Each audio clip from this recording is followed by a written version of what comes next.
outbursts and extreme temperature changes may explain the extinction of local fauna and flora. But it's all just too idyllic. There's no dust in the air. The sky is clear.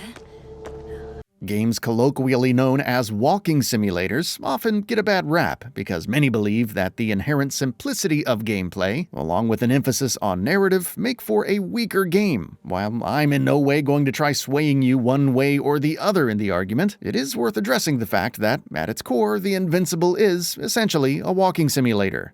It has an incredibly strong emphasis on its narrative, and the core gameplay revolves around little more than walking around and using your various gadgets to explore the alien landscape around you. There's also another small bit of baggage that warrants discussion when it comes to the Invincible, the book that the game is, in its own strange and interesting way, adapting. Going down after him. Tell me one thing, sir. What did you do with Croctor's body? The similarly titled book tells the story of a crew of a spaceship, dubbed the Invincible, that is trying to figure out what happened to the crew of the Condor on the planet Regis 3. Without going into too much in the way of details for the book's plot, it's safe to say that while reading it might present you with some spoilers, it can also really enhance the core narrative of the game. Since it's essentially the least important part of the Invincible, let's talk about the gameplay first.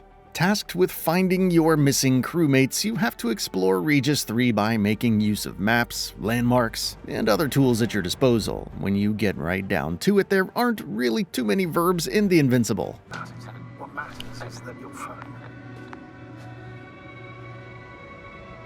Interaction with the world is limited to spotting things, talking about them, and occasionally flipping a switch or hitting a button. In fact, for the vast majority of the game, you're just going to be walking, and sometimes also driving around. That's not to say that you're aimlessly wandering around, however. Right from the offset, your goals are always very clear. Be it making use of visible landmarks and a sketched-out map to find your camp, to using the wonderfully retro-futuristic gadgets you have to find your crewmates. There's never really any moment where you'll be lost in terms of not knowing what you should be doing, and since most of the interactions in the game revolve around observations and conversations, this minimalist approach to gameplay lets the game's story take center stage. What about me? You're staying on board, Doctor. But Astrogator... This is not up for debate. I need you here. As you well know, there's not much work to do for a biologist on Regis 3, if any.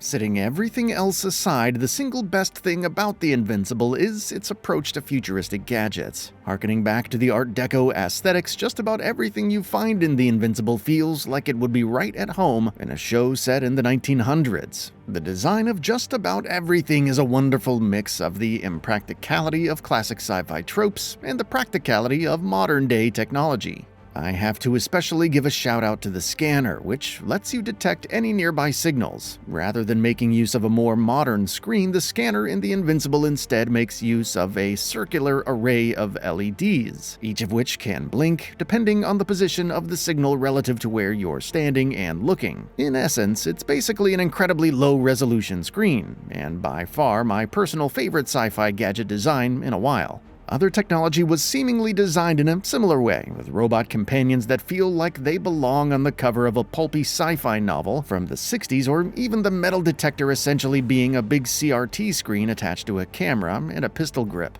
The low-end sci-fi technology used in the Invincible goes quite well with the game's general look. While Regis 3 might seem like a rather bland planet from the outset, you start out in a desert after all, things don't stay brown and sandy for too long. The hunt for your companions quickly takes you across a series of biomes, each with its own geological landmarks that you'll often have to make use of in conjunction with your notebook to navigate. Since there aren't really any big structures in Regis 3, you're going to have to work quite a bit harder to find your way around. As I've mentioned in this review, the story is quite simply the most important thing about the Invincible. The game is trying to tell a rather personal story of crewmates that got separated while out on a scientific journey. Players are put in the shoes of scientist Yasna, who mysteriously wakes up on Regis 3 with a broken communicator and some severe holes in her memory. Making use of her notes, players will quickly have to start making sense of their surroundings and situation. Thankfully, the whole game isn't really about recovering Yasna's memory. memories, she's pretty good at recalling important things after all. Rather, players join Yasna on her quest to find all of her crewmates that landed on Regis 3 and get off the planet. The premise for the story is simple, and ripe for quite a few twists and turns along the way.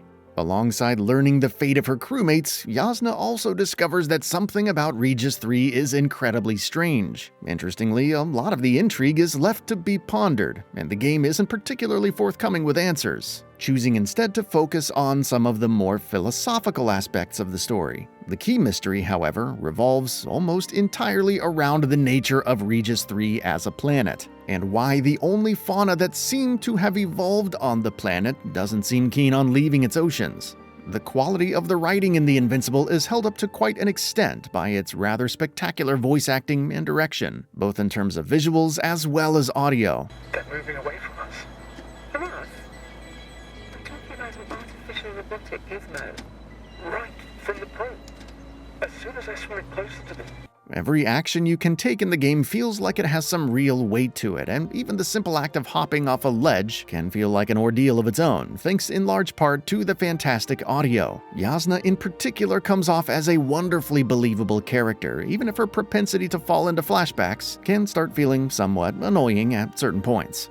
The Invincible is a game held up in large part thanks to just about every single one of its aspects aside from the core gameplay. While there's quite a bit of exploration, the gameplay isn't really why you would want to play the game in the first place. Rather, it's the story, writing, and characters that will pull you through. The simple story of The Invincible may not be the most bombastic or fantastical one out there. It's based on a sci-fi book to begin with, after all, but rather the quieter moments of the game, where Yasna is just looking up at the night sky and wondering about things aloud that really make the game what it is. Of course, it also helps that the game has incredibly strong art direction, with one of the best executions of the Art Deco-inspired retro-futurist aesthetic in a video game. The Invincible isn't really a game you play for its core gameplay. Rather, you play it to experience an interesting story that takes place on an alien planet with technology plucked right from the early 1900s. The game may not have too many action moments, but it definitely does quite well with its fantastic art direction and wonderful audio that really sell you hard on its more philosophical aspects. And that brings us to the end of the video. A quick request: we upload new videos every single day, and if you like what we're doing, please consider subscribing. It really helps us out. Also, don't forget to enable all notifications by clicking the bell icon so that you can receive daily video updates. Thanks for watching.